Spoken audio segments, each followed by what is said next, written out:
Thank you everyone for joining us today. I'm Josie Taylor, your moderator. Today, our topic is strategies for protecting yourself from the evolving cybersecurity threats. And we have two expert panelists, Alex Tisa and Xenophon Giannis, aka Zen. Both are cybersecurity specialists. Zen, I'm going to give your bio. I've shortened it up a little bit. Please. Zen is a cybersecurity solutions executive who advises C-level executives of CSPs, MSSPs, and enterprises to assess cybersecurity risk profile. Zen has led sales teams and exceeded revenue targets for companies such as Nexus Card, AboveNet Communications, which was acquired by Zayo, Black Lotus, acquired by Level 3, ZenEdge, which was acquired by Oracle, and Global Center, acquired by Exodus Communications. Lots of acquirement there. Zen lives in the San Francisco Bay Area with his wife and two sons. Welcome, Zen. Thank you. And next we have Alex. Since 2014, Alex has been involved in the cybersecurity space, working for companies like Black Lotus as well, which is now Lumen, Nexus Guard as a DDoS cybersecurity specialist, and also serves on the board of directors for the Information Systems Security Association in the OC chapter. Welcome, Alex. Thank you. Did you bring your guitar today? I did. You did? I did. Zen, where did you go? Right here. He's back. Okay. So for those of you that have done this before, we like to kick things off by talking about what's going on in the news today in the world of DDoS. And we'll continue the discussion about challenges faced by specifically CSPs and other industries, methods to mitigate your DDoS attacks, productization and monetization, and then in the end, why Nexus Guard. So we're going to kick things off today with what's going on in the news with DDoS. And I think we'll start with the Black Storm attacks on CSP networks. I'm going to hand this over to Zen first, if you want to touch on what's going on. Well, the Black Storm attacks are kind of like a resurrection of an older attack that was called like Our Black Nurse, and which had a method. I don't know. Well, we have a slide. I guess we can show it a little bit. Like it's very unique, where it does kind of like a storm attack, where it hits a bunch of different devices within a network. And the older one was kind of nasty, but we figured out how to, take care of those. This new one, the Black Storm, which is built on the same kind of methodology, is really, it's really nasty. Like, so for a CSP or an ISP, it can go in and it just causes like, almost like an internal storm within the network. And so it's bouncing off everything. And it's been a challenge to mitigate. So one of those comes in so we would call that a 0-day, right? A 0-day attack, because it's new. And there's no industry standard method to mitigate. So we've been, so we've identified that it has a pattern from the past, but we have had to, it's the same thing that happened with what we call the carpet bombing or the bits and pieces attack. Same thing there. Like, that was unique because it did unique behavior where it would like avoid being detected by going below the threshold. That's new, because then all of a sudden you don't know you have an attack happening. So you have to adjust accordingly. So we've been seeing a lot of that or more of that. And what ends up happening is somebody kind of like breaks ground, and then it kind of gets, just like we talk about it on the white hat side of the house. Well, all the bad guys start talking about it, and then they kind of teach each other, and next thing you know, it becomes like a known attack. So, it's so the fact that it's out there and it's kind of hard, expect that it's gonna keep, proliferating across the internet. Alex, do you have any? I mean, you have a little side comment on it, don't you? Like we.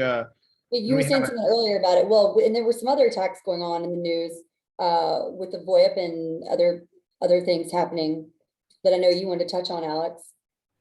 No. So just to go a little further on this Black Nurse or Black Storm attack, is the challenge is that the packets they're sent back the ping responses are legitimate packets. They're called the unreachable response, or I forget the exact name, but so the firewalls will not stop those ICMP packets from reaching the destinations within the CSP networks.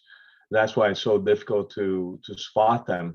So unless you see the patterns of what's coming in, you won't be stopping these. And ultimately, it's not intended to take down a device. It's actually intended to take down the firewall, and then it overwhelms the CPU of the firewalls, and eventually it won't let any traffic in. So that's how it takes down the CSP.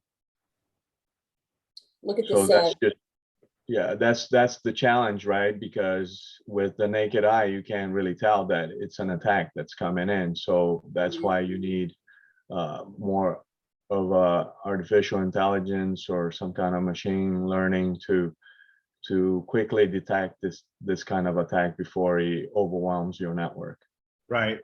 I mean, and it's really that's why traditional threshold limits on detecting attacks as becoming less and less effective, because I mean, it's pretty easy to be the threshold, right? So because it's static, and so, you know, whereas Alex was saying with the smart decision making, behavioral stuff, it's a little more dynamic. It's not going to always trigger an attack or not trigger an attack. So we're having to get more sophisticated in the detection because they're getting better at. I mean, they know how we do it, so they're adjusting. This attacker, this scary attacker on the I want to talk about a little bit about what's going on with the ransomware attacks. I know that's kind of been a recent thing going on, especially with the VoIP company, the battles, the massive ransom DDoS attacks. You guys, I know, saw that in the news. What are your thoughts on that? Well, not only have we seen it in the news, we have several experienced it. We have customers we have customers that are in that market and are very concerned. You know, they're gearing up for it because it's like, you know, it's like all your competitors are getting hit. It's not, you know, I mean, I talked to a CEO of one of our customers the other day, and he's like, it's not if, it's when. He goes, I need you guys. We need to test everything. We need to. You know, I mean, they're scared. I mean, that's their business. I mean, and it looks like it's a targeted industry attack. So, I mean, I would have never thought that you know that VoIP companies just have cash just laying around, but it sounds like these guys, you know, they're going right after them, trying to one after the other, trying to, you know, extort. Right? They're saying, okay, if you don't pay, you're going to take us down, and we're going to take you down. And it's I believe that the reason is because that VoIP companies, they're very sensitive to any kind of disruption. Whereas, okay, you want to DDoS, you know, Netflix or something like that, or a streaming company, they buffer their traffic, so they can reroute it. Yeah, they go down, but you know, it's not like a live event. People are watching all at the same time. Maybe your stream goes down, whatever. It's not that disruptive. But if you're talking, we're having a phone call like this, and we're using VoIP traffic, and it gets hit. Any jitter, it's going to take all the customers down, and then it's an immediate loss of service and revenue and customers and everything. So I think that's probably the reason that they're going after them. So if you look at the examples or the use cases out there, VoIP.ms or VoIP Unlimited in the UK, they're all similar attacks. And the ransom that they're being asked to pay are in the vicinity of 100 Bitcoins, which would be what, $4.5 million? Yeah, $43,000. I think it was $43,000 a coin the other day. A coin, yeah. Yeah, so they're asking for 100 Bitcoins to stop the attacks. And so that's not money that's laying around for anybody, right? But these are very important players, larger VoIP providers, and so they support, you know, so what is it, bandwidth is one of the targets. They got hit pretty hard, and they support the voice services for Google, Ring Central, and others. So it affects a lot of users, Yeah. you know, like Zen was saying. And so since the first week of September, we've seen several attacks already. The latest one was against the Canadian company, VoIP.ms, and it hit them, you know, with a multi-vector attack. It hit them in the DNS servers, the infrastructure on their websites, and the VoIP servers and the entire infrastructure. So, you know, I think for that one, the attack lasted maybe a week. Yep. And so behavior like this is more of the organized crime, DDoS, and things like that. I mean, this is just, it's just too, it's too organized, it's too put together. This isn't just, you know, like when kids tried to take down Sony, you know, PlayStation, whatever, and they got busted. Like these guys are, they're in groups. They have teams of people working, and it's an organization. I mean, it's a business, and they know exactly what they're doing, and they're methodical, and that's why it's concerning, you know, because there's no besides just doing your own protection. Who you can call? Interpol's going to try. I mean, you know, but then Interpol has to be a bunch of different government police state entities working together. And at the end of the day, if one of those governments doesn't care, like our friends in Russia, then these people proliferate, and they're in a safe zone. So it doesn't behoove, you know, there's no recourse right now. It's still kind of Wild West. Right. And it seems like it's become more of like a trend, right? We saw that during the pandemic. We saw that when people had all this downtime and they were taking, you know, like you just said, you know, the home gaming systems are taking out whole blocks or neighborhoods. I mean, it does seem like it's become a little bit more of a trend. Or is it that people are just getting greedy and they've, like you said, they figured out a pattern, or it's a certain way, like now they're doing the VoIP, and before, you know, maybe it was something else. So it's just kind of like, you don't know where it's going to hit. I would say this. I would say that that we've become so reliant on the internet in every aspect of business. So yeah, years ago, who would they hit? Gaming sites, gambling sites. They had money. If they were down, so that's the same kind of thing as a VoIP, right? Very sensitive. If you can't put your bet in, you're going to go somewhere else to put your bet. So you're going to lose that money immediately, right? So it was high loss, high risk. So they could say, give us money or else we'll do DDoS in you, right? But who else had that kind of money? Who else would spend that money? Well, now you've got all these other entities that their entire business is internet based, like these VoIP companies. They don't have traditional, you know, telco lines. I mean, you know, they go to the data center, they get a SIP trunk, whatever, and then they're broadcasting. So it's you have businesses that can't afford. Same thing with, you know, 15, 20 years ago with these ransom attacks, with the crypto, where they lock up the data. Well, hospitals didn't have all their data online shared before. Now they hit a hospital and they lock up all the patient records.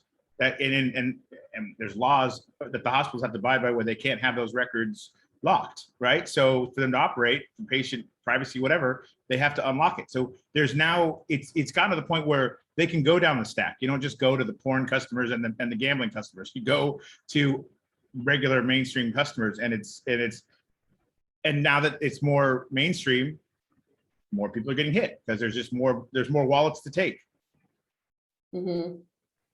So do you think that this trend is a big challenge that CSPs and other industries are now going to be facing, other than the millions of other challenges? Now the bigger challenge is going to be, you know, these hackers or whomever the targets are that are infiltrating this for ransomware and whatnot. You know, what are the other challenges that CSPs and other industries are facing?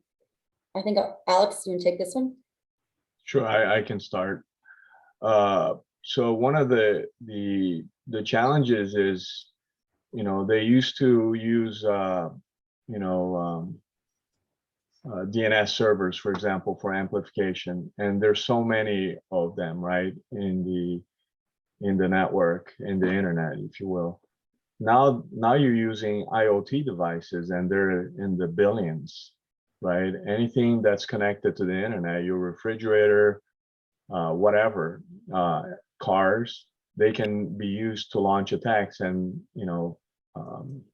passively, I guess, because they're not really, they're just being used to send packets.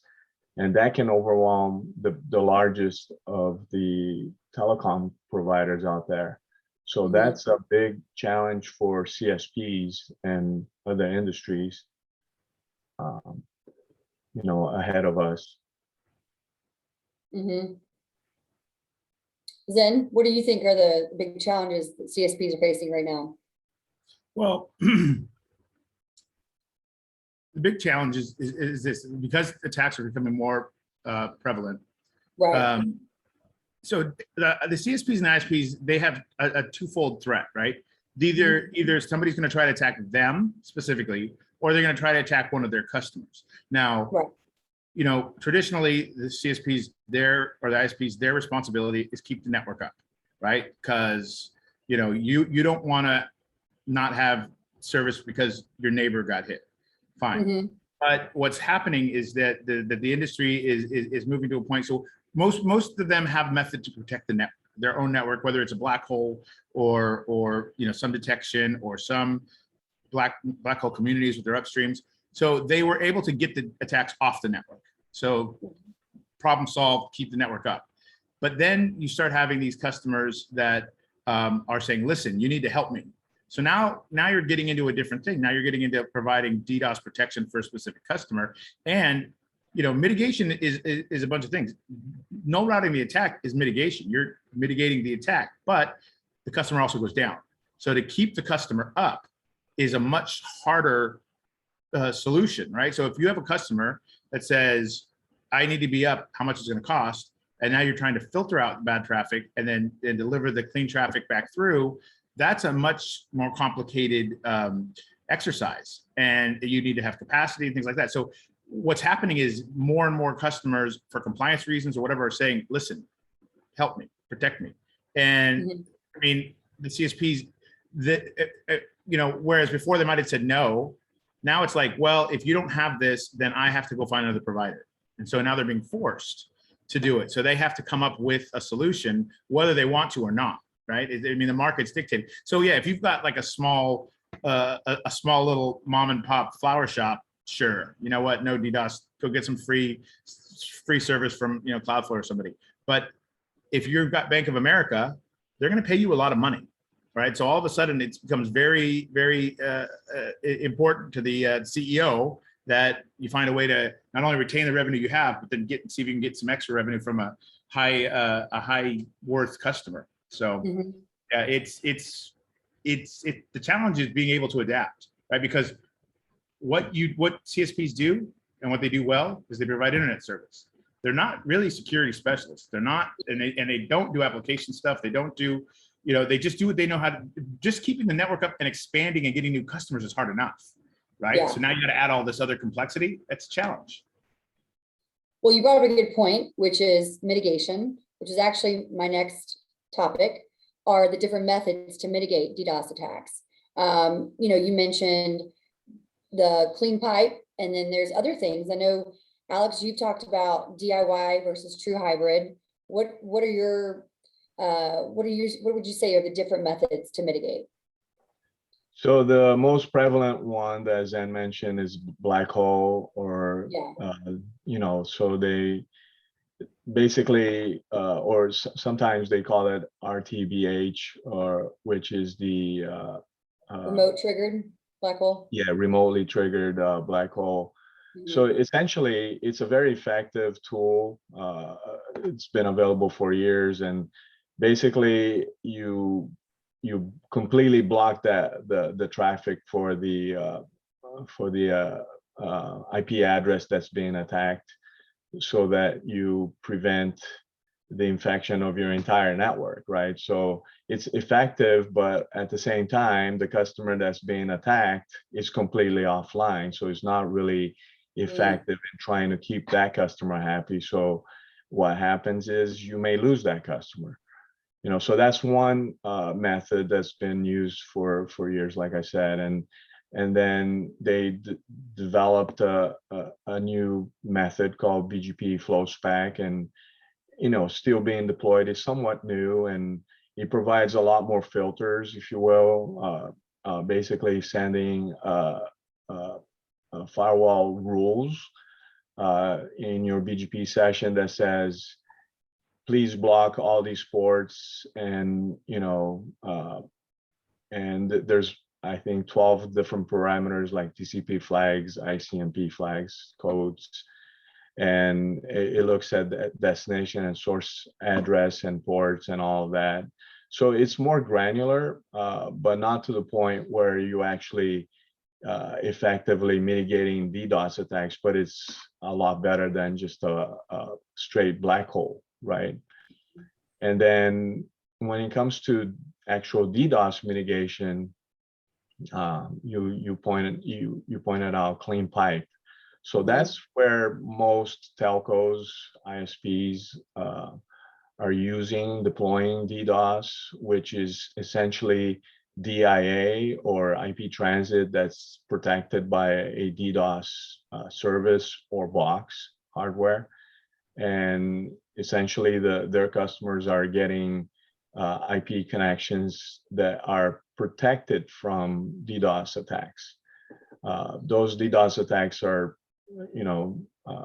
layer 7, layer 3, 4 network layer attacks, but is predominantly to keep your network up and running. So that's clean pipe. And then some of the ISPs that want to have more control over the protection of their network from DDoS attacks, they actually go out there and buy appliances, boxes to implement in their own network. So there's that aspect of it. It's more expensive because you're having to invest in the appliance. You also have to have the resources, the expertise in-house. So you're hiring people to manage those appliances. So it's not for everybody, but they work. They're very effective as well. There's different ways for you to do that. There's out of band and inline. So we can talk about that another time, but and then there's the cloud-based service where you don't really need to buy a box. You just subscribe to a protection service like we offer, right? Right.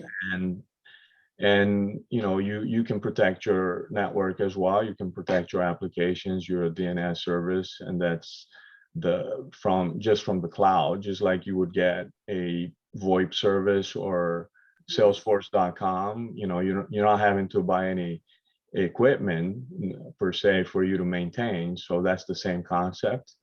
And then for the ones that would like to have more control, but at the same time leverage a cloud, there's the hybrid deployments where you mix and match the two, and you can design it specifically for your requirements. So you might have a DDoS appliance in a key market, and you want to have that type of granularity for that market, but for everything else you have cloud-based protection. So there's many ways for you to configure DDoS protection. Yeah, those are different options that I see out there. Zen, you want to add anything? That was a great answer, Alex. I'm just gonna tell you that was very descriptive. You got it all. You covered all of it. Very impressed. Here, the thing is though, the biggest, we talk about methods to mitigate. Yes. Nowadays, it's about making it simple, because like what Alex just went over is those are all methods, but most ISPs, it's just like a firewall, and they don't care. They're like, just fix it. What do I need to do? And so, one of the things that we've seen is that being able to use all of those methods, right, but have someone else help you with it is what is a better solution, because everything that Alex just described, on-prem, or you're doing this, or the cloud, or whatever it is, or putting a couple different services together, you need to have someone who knows how to do it, right? You need to know how somebody, it's like you can go buy the best box. It's like creating it's like creating a master chef kitchen, and then throwing me in there. You're not going to get anything, I'm not Gordon Ramsay, right? You're not going to get the super duper food, but it's the same kitchen and the same tools, right? So it's you need expertise, and that is hard to come by, right? It's even for in our industry, right? It takes a while for people to gather that experience. So if you hire somebody and you're not getting attacked all the time, it takes a while, right? It takes a while to be able to do the magic. So whereas those are all textbook methods, to get the result that you want, which is not have attacks take you down or being able to service your customers, you need expert help, because it's, and so that's one of the things that we've kind of evolved into doing, is more of a managed service, because that's kind of, it's just where it goes. It takes all that pressure off them, Right. Because otherwise you have to have your own knock or your own SOC too. Or in the smaller ISPs, the guy with the pager, right? Remember, that's why there's a company called PagerDuty. Like, who has PagerDuty, right? That's the worst, and middle of the night, the pager goes off and you got to get up, and then you got to look at it, then you got to figure out what's going on, and then you got to mitigate an attack. Your customer's already quit. I mean, it's Is that still a thing with the pagers? yeah, well, it's a text message to your phone now, but what's the difference? Your phone's just a big That is pager. right. It's the same thing. Yeah. I mean, that's why there is a company literally called PagerDuty. I mean, Yeah. You used to have to pull over to find a payphone. Remember? yeah, I mean, yeah, there's no more codes. 911 star 911. But yeah, I mean, that's there's, look, mitigation, all said and done, is not that difficult for an attack, right? Like, it's identifying, detecting, and then coming up with a course of action. But like, once you've identified it's a UDP flood, it's coming in here, and we don't want that traffic. Yeah, you can tell the box, drop all that traffic. That's simple. That's the easy part, right? Like, the hard part is all that knowledge base that comes in ahead of time to try to react, right? And then even harder than that is this real traffic, or is this is my customer having a flash sale on Monday and this is all just flash crowd traffic that they want, or is this a DDoS attack, right? Yeah. And that is so most people tend towards setting their stuff, their threshold base, to under mitigating than over mitigating, right? Because you don't want to mitigate customers, right? So you're going to put up with some attack taking some stuff, coming in, because you don't want to be taking more people down, in peacetime, right? Like, for no reason. So there's nothing worse than telling your customers, oh yeah, we took you down, there was no attack, we just did it bad. Yeah. So, well, that kind of brings me into my next point. When we start talking about productization and monetization, monetizing and productizing, why should CSPs be looking into productizing or monetizing DDoS? Wait, hold on. Before we get into that one, we missed one story at the beginning. We missed one story at the beginning that I wanted to go over. The admin of a DDoS service, this guy that was called, he was running both AMP node and down them, and had been known. He's 32 years old. His name Matthew. Yeah. Petrel. Go to his Facebook page and put a bad note on him. He just got sentenced. He's gonna for 35 years. He's facing a max of 35 years. So they caught him. He'd been he'd been running this business for years. And actually, I saw some of his pictures. Like, he's sitting in a bathtub with like a scotch, like, ha ha ha, look at me. And they busted him. Yeah, and so he had two sites that, like, basically you could go and rent DDoS attacks. He had been like, they've documented that he's over 200,000 attacks had been launched from his platform. And he was pretty sloppy about it, right? Because, and he was making like Lamborghini money, right? I mean, he was like, woohoo, look at me. So, and basically what his, the operators or what he was doing, they were called booters or stressors, right? So he would be on, like, his thing was for rent, right? You go to his new sites, you put some money in or Bitcoin, and I could take anybody down. So it's kind of like, it's kind of cool. I mean, he lived in St. Charles, Illinois. He should have probably moved to Russia, but he stayed in the U.S. So that was St. Charles, Illinois. It's always the random Midwest cities. I swear. Yeah. Well, he's that guy, but he's not. He's probably in his mom's basement. I don't think he's 400 pounds. I saw his picture, but he was in it. He probably living with his mom, because why spend all that money on rent? There, But you you know, know, yeah. So he, Um, yeah. So anyway, so the reason the moral of that story is sometimes we get them. Like sometimes we get Yeah. the bad guys, especially the dumb ones. But you know, but this guy's an entrepreneur, right? He's not part of an organized crime syndicate, right? It's just he's a 32-year-old kid. So I mean, but you know, Yeah. good on us. We got one.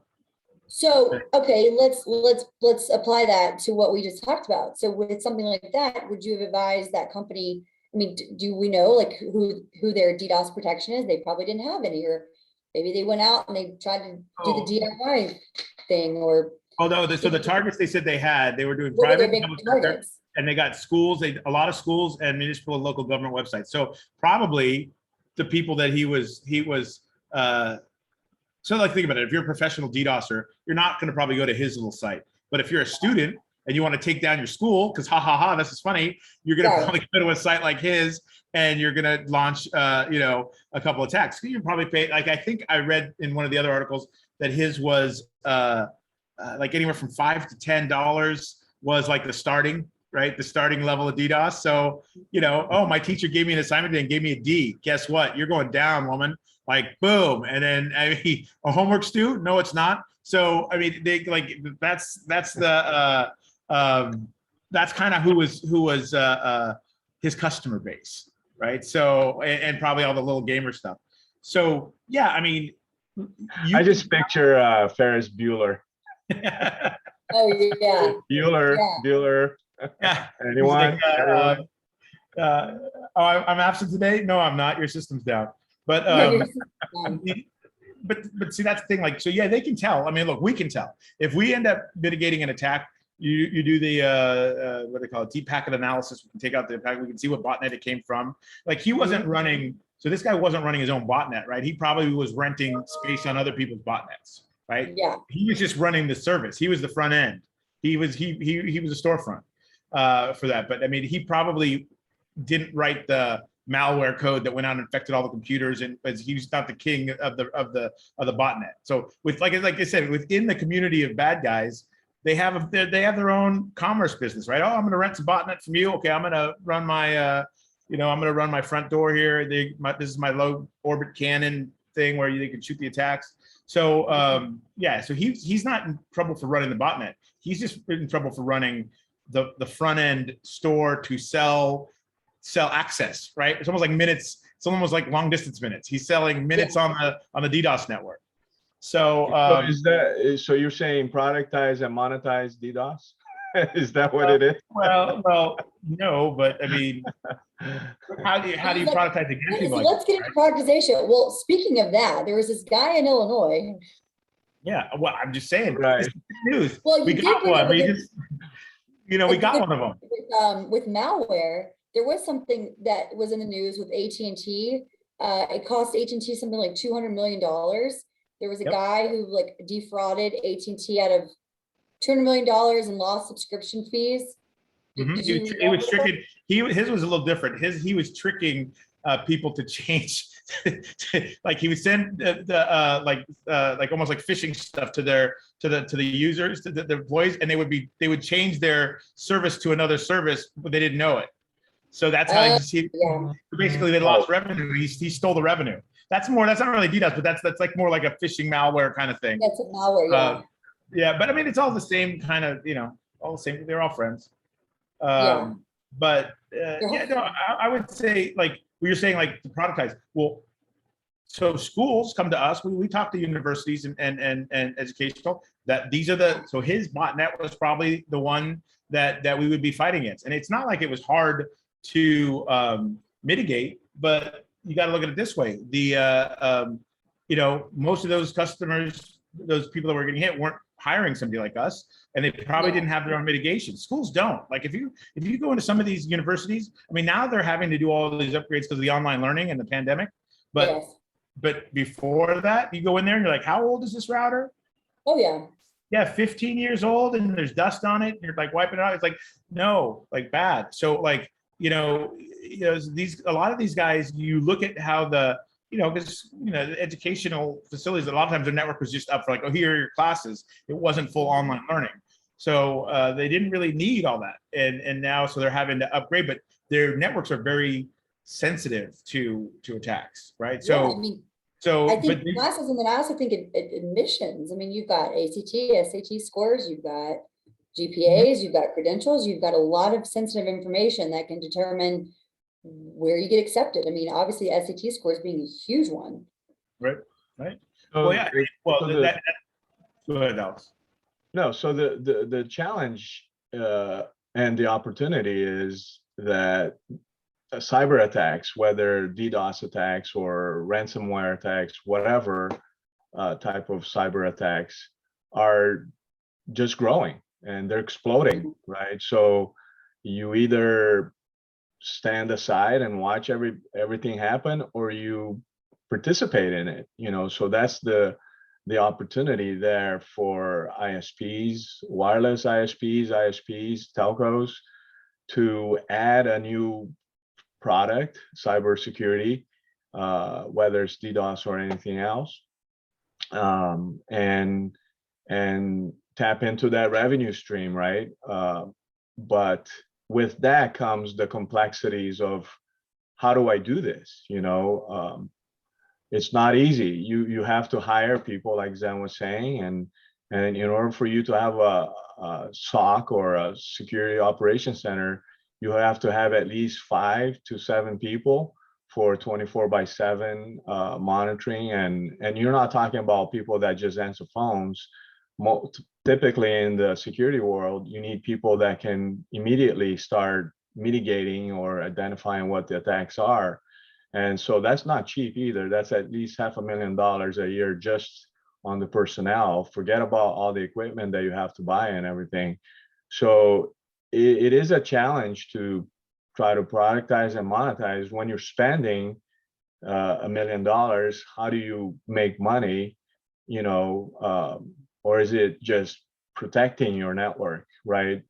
So there's a lot of challenges, and so there are solutions out there. They're white labeling, or they're just basically reselling services from other providers or other technology vendors.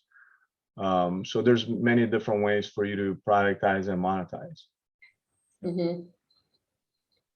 Yeah. I mean, usually your customers will tell you, right? Yeah. They're gonna ask for it, and that's the thing. So like, most ISPs are going to fall into this because their customer's going to ask, and sooner or later someone's going to ask that you can't say no to, right? Mm-hmm. And so what the strategy or the challenge is, have a plan in place, whether you want to do it today or not. So one of the other things that we offer that is really kind of cool and unique is reselling and white labeling. So even if you don't want to implement your own kind of, boxes and your own, product, you can add this to your product portfolio and just kind of white label, so all of it, like, in a couple of days, you can be like, oh yeah, we sell web application services, we sell, we'll protect your website, we'll protect the network, whatever. And it can just be, pass through, right? Like, you don't even have to worry about it, right? So that's the path of least resistance, right? You're adding in, so we were talking to a potential customer the other day, and they were like, yeah, that would be very helpful, so we don't have to no bid all these RFPs that we're on now, because otherwise their answer is no, and they don't have the ability to go out and then create this, like, implement a whole system themselves. So they're just trying to win some business, right? So they're trying to win business. You have to answer the question on the DDoS. If you're doing this resale pass-through service plus, the answer is yes, right? And now you're in the next round, right? You still got to win, but I mean, you don't want to be disqualified for, so it opens up a whole other thing of revenue, and that's what I was going back to as well. It's becoming more of a requirement. So, but the dance that the ISPs have to do, depending on what financial status they're in, not everyone has deep pockets. So you got to decide where you're going to spend your money, right? So, you got to remember, still invest in your core competency, which is your network. And then, you got to protect it a little bit. you know, but if you can just add this on and still, you know, open up that much more new customer revenue, then that's worth it, right? So so Yeah. there's that arm of it as well, where it's just enabling you to stay in the game. Yeah. You can So- think of it as a franchise model, right? So instead of starting over and like Zen was saying, instead of starting a restaurant business, Gordon Ramsay style from scratch, and you have no expertise, right? So why not take the blueprint of a franchise like a McDonald's franchise and get from A to Z very quickly, you know? And so that's the idea. You're not just buying a box, it's actually the technology, people, process. I know that's you know, overused, but essentially that's what it is. Yeah, you're actually using all three. You're leveraging the expertise of Nexusguard, the people that we have, all the process that we've put together since we started this company in 2008. You know, so all the expertise that you have, put it into a package and get other CSPs up and running on their own DDoS practice without having to fork up all the time and money it required to do this. Yeah. Right. So Zen, I'll throw it to you for any closing comments on why Nexus Guard. It seems to me, obviously, true hybrid deployment is the way to go. Well, it's one way to go. It depends. Why Nexus Card? Why not? I mean, you know, it's look, at the bare minimum, we give a unique analysis of, you know, so even if people go with us or don't go with us, just having a conversation with us is usually good, because we will give you an assessment of your network, right? Like, okay, where are you at right now? This is what you need. This is what you don't need. This is what I would recommend. You know, I wouldn't waste your money on that. You know, like, oh, your other provider is offering this to you. It's not going to work. You know, I'll tell you why. And so it's, you know, we've been doing this a long time. I mean, just on this phone call, we've probably got 50 years of experience in the network and DDoS business. And so we've seen a lot, you know, and we know about the underlying problem. Like the internet, believe it or not, is still a messed up place. It's everybody thinks that because we put all this like fancy, you know, websites on it and whatever, you know, and you hear all these stories about these big companies, but the fundamental infrastructure that runs the internet is really just the sandbox that everyone plays nice in, because it's really a bunch of networks that are interconnected, right? So yeah, you might be a CSP that runs your network really clean and tight and does all your upgrades and everything else, and now you're peering with you know, Joe Dirt's ISP that, yeah, you're lucky that the port stays up, right? So you know, but the traffic still has to traverse that network to get through, and that's why you know one of the first big pushes to fix the internet was CDN, right? Because the internet performs poorly because of the way it is, not because of any, and that's the whole thing, like quality of service and trying to keep you know, their packets getting there as fast as possible. Well, that's great, but that's easier to fix because the internet itself is not trying to make your packets slow. In this scenario, you have bad people trying to take you down, so it's a little bit more, you know, they can adjust to use more of like a chess game. So it becomes a you know, whereas I say it's a sandbox where everyone plays nice, there's a lot of honor system on the good side of the internet. Like all the carriers play, oh, I'm not going to do this, I'm going to peer with you, we have these rules, I won't hijack your IP numbers, you won't do this to me. But then the bad guys come in and go, well, I didn't say yes to those rules. And then that's how they, like, you can to this day, you can go in and you can start announcing anybody's AS number and you can hijack it. It's illegal or it's against the rules, and sooner or later the community will come down on you of all the admins, but you can still do it. Nobody's stopping you, right? You can choose to be a bad guy. So that's what I'm saying. Like there's a lot of havoc you can do by just not playing by the unwritten rules of the internet, and that's why we exist, right? I mean, it's hard. It's hard to deal with that, right? I mean, like I said, like the ISPs themselves, they're dealing with the whole other side of it, like just making a network that runs well, right? Which is hard enough. I mean, it really is. So, you know, it's why a Nexus Card? Because we know what we're doing. I mean, like we've seen a lot of it. So, and we can, you know, when you get, you know, if you want to go back to the Gordon Ramsay thing, that guy's got 10,000, 20,000, 30 hours in the kitchen, right? We have a bunch, our SOC guys have hours and hours and hours sitting there daily mitigating DDoS attacks. You become, you know, what did the book, The Outliers, you know, they 10,000 hours to be an expert, you know, at anything.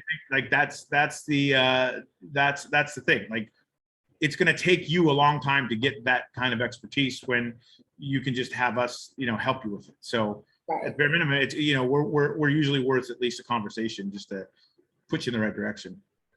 Absolutely. That's what's so great about this team is you guys have so much experience. You're straight shooters. You're not going to BS anyone, and you've got a great product. So just it's a win-win. We did get some questions ahead of time, specifically about using Nexus Guard as firewall for GFW or WAF or WAF.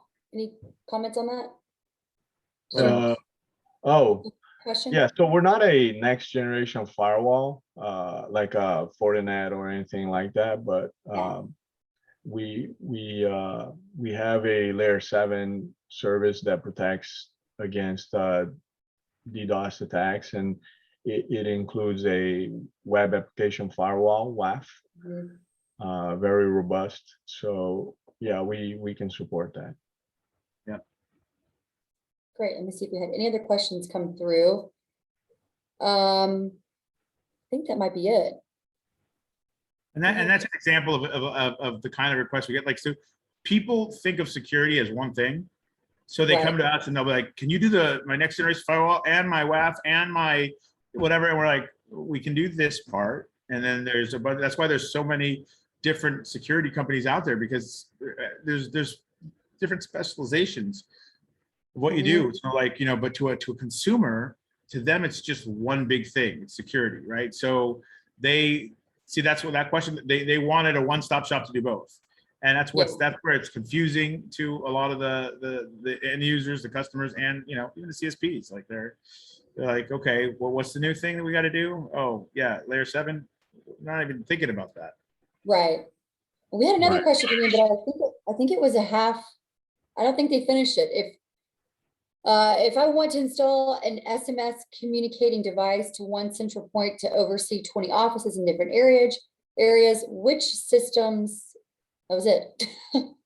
Whoever you are, apologize. We didn't get the rest of your question. No, Alex, you know, that's like when you used to sell T1. I think I know where they're going with this. So. Yeah, I mean, it really depends. So, you know, to tag on to what Zen was saying before, you do have to take a consultative approach. It's not one size fits all. So, you know, so for this person that was asking about SMS, you know, basically text messaging, right? So it really depends. It's an application, you know, so how is it connected, you know, to the internet, and where are the exposure points? So we have to understand the topology of the network and figure out, is it an application? If so, what are the protocols used, and how, you know, how does it communicate, data plane or the control plane? So there's a lot of things that we have to look at to see, you know, including latency, right? Because some applications are very sensitive to that and may not work. So there's a lot of things that have to be taken into consideration before we agreed that there is a solution that we can support. Not everything can be supported, right? We're not everything to everybody. So we're going to take a close look at it and see if there's a solution that addresses the issues that you have. So for that half question, I think that's my answer. Yeah, no, I think that's great. I think that's where they're going with that. Well, I think that's all the other questions that we have. And, you know, if you have any other questions, feel free to email us. Zen, tell everyone what your email address is right here on the webinar. Zen, XEN @nexusguard.com. And Alex, what's your What's your Yes, email that would address? be my alex.hisa@nexusguard.com. Well, I want to thank you both for doing this. This has been great. There's always stuff going on. We'll probably do another one of these. If you guys want to complete the survey here, we are drawing for a prize for a chance to win an iPad. So Can Alex and I fill out the form too? yeah, absolutely. My kid just broke his iPad. I need a new iPad. Yeah, I would absolutely love your feedback on this session.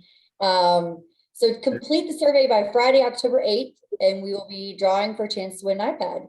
And we'll probably do another one of these because they're pretty popular and they're really informative. You guys know your stuff. Oh, I think you got a great product. Thank you. Awesome. Thank you, Joseph Taylor. You're welcome. And you guys want to tell everyone that you're going to be attending an event, right, in Vegas? Oh, Alex, yeah, you got it. That's all you, buddy. Tell them all about it. Yeah, so as a WISPA, WISPA vendor partner member, we will be present at the WISPA Palooza in Vegas, October 10th or 11th through the 14th.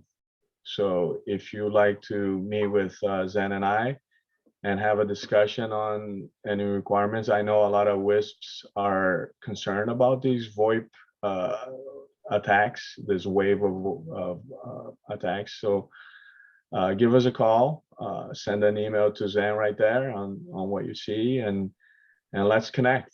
It should be a fun one. Yeah, that's in almost 2 weeks. That's soon. It's Yep. coming up. Right. This is Alex's first conference since COVID. This is a big deal, guys. This is a really, really big deal. And it's Las Vegas. And it's in Vegas. Zen and I were just in a show. Well, I was there. Zen was there virtually, and Alex was there virtually. We did ITW in DC. So this one, they're both attending. So this is a really big deal. So everyone who's watching, who watches this after the fact, come to Vegas to meet Alex and Zen in person. Oh, wow. Now Right. we're in trouble. Yeah, we're handing out the Nexus Card masks. Oh yeah, well, actually, I might have one. It's somewhere over there. I have And one. the They're really great. sanitizer. You got to get your sanitizer and your Next and your 50 mask. people to come to our kiosk we'll get a mask. It says Nexus Card on it. It's great. You can wear with pride. There you It looks go. really good. It looks really sleek. I'll bring my guitar. Yes, bring the guitar. Well, thanks everyone again for joining us. I hope this was informative. And again, feel free to email these guys with any questions you have. Visit our website. And yeah, thanks again, guys. Have a good rest of your day. We'll do this again soon. Thanks, everybody. Take Bye. care. Bye-bye. Okay, bye.